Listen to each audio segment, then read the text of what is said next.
नामकरण के पश्चात श्री नंदरानी यशोदा जी बालकृष्ण से अभिलाषा करने लगी, हे मेरे लाला कृष्ण, तुम कब घुटमन चलोगे? धरती पर कब से दोनों पग धरकर चलने लगोगे? हे लाला, मैं तुम्हारे दूध के प्रथम 2 दांत कब देखूंगी?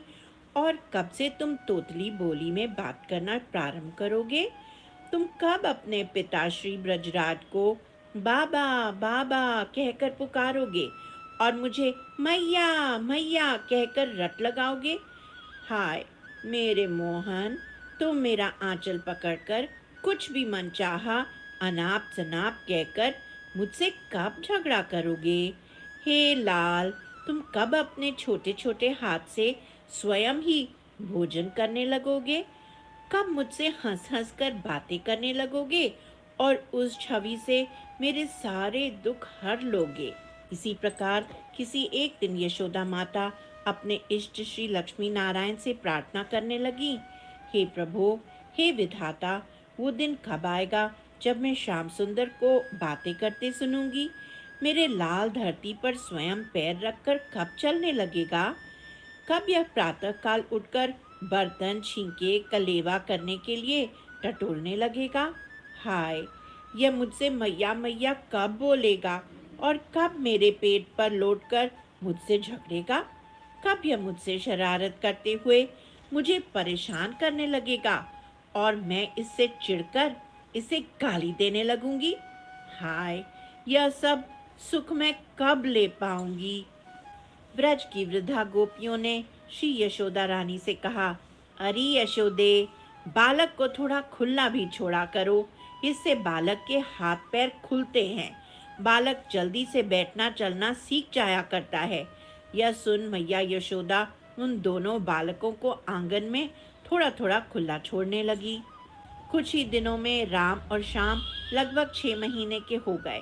उनके हाथ पैरों में थोड़ी और शक्ति आ चुकी थी, इसलिए घुटनों और हाथों के बल बकैया चल चल कर नंद भवन में खेलने लगे। दोनों भाई अपने नन्हे नन्हे पावों को गोकुल की कीचड़ में घसीटते हुए चलते। उस समय उनके पांव और कमर के घुंघरू रुनझुन बजने लगे थे। यह शब्द उनको बड़ा ही मनोहर लगता।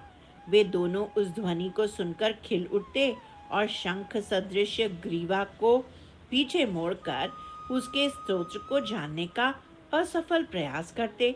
कभी कभी वे मार्ग चलते किसी अज्ञात व्यक्ति के पीछे हो लेते। फिर जब देखते कि यह तो श्री नंद बाबा नहीं है अपितु कोई दूसरा व्यक्ति है, तब तनिक भयभीत से हो जाते और डरकर अपनी माताओं श्री रोहिणी जी और श्री यशोदा जी के पास लौट आते। माताएं यह सब देख देख कर स्नेह से भर जाती। उनके स्तनों में दूध की धारा स्वतः ही बहने लगती।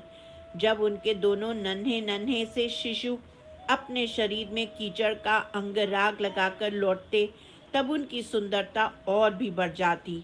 माताएं उन बालकों के निकट आते ही दोनों हाथों से गोद में लेकर अपने हृदय से लगा लेती और स्तनपान कराने लगती। जब वे दूध पीने लगते और बीच बीच में मुस्कुराकर अपनी माताओं की ओर देखने लगते, तब वे उनकी मंद मंद मुस्कान, छोटी छोटी दंतुलियां और भोला भाला मुख देखकर आनंद के समुद्र में डूबने उतरने लगती। श्री कृष्ण बलराम रत्नमयी पौरी प्रांगण में स्फटिक मणि से निर्मित फर्श पर घुटमन चलते और अपने ही प्रतिबिंब को देखकर चकित हो जाते। अपने हाथों से उस प्रतिबिंब को मिटाने का प्रयास करते। जब उस प्रतिबिंब को वैसा ही देखते तो भय से संकुचित हो जाते और विमुख होकर घुटनों के बल चलकर आशंकपूर्वक माता की गोद में चढ़ जाते। एक दिन गोकुल महावन में एक कविवर आए।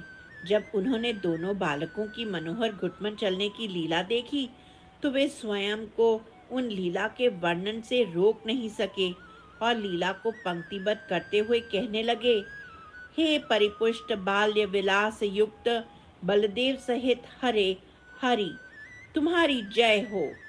आप घुटमन चलने की क्रीड़ा से माता को सुखी करने वाले हो।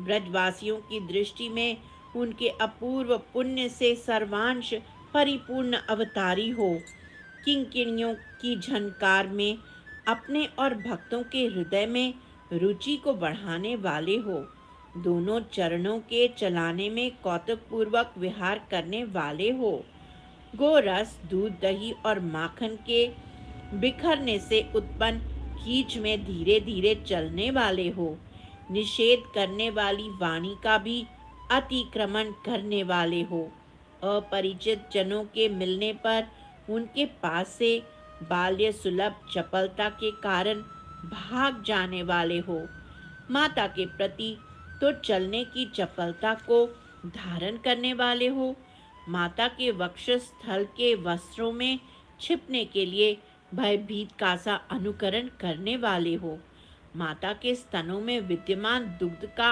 आहार करने वाले हो, ब्रज रज से अपने शरीर के मलिन होने पर कोमलता का परिहार करने वाले हो, माता के हाथों की गई स्वच्छता से सबके मन को हरने वाले हो, औंध आने पर भी स्तन के दुग्ध पान का अनुकरण करने वाले हो, माता के सुख के लिए मंद मुस्कान रूपी अमृत की निरंतर वर्षा करने वाले हो, हे गुण गण विशिष्टा, तुम्हारी जय जयकार हो।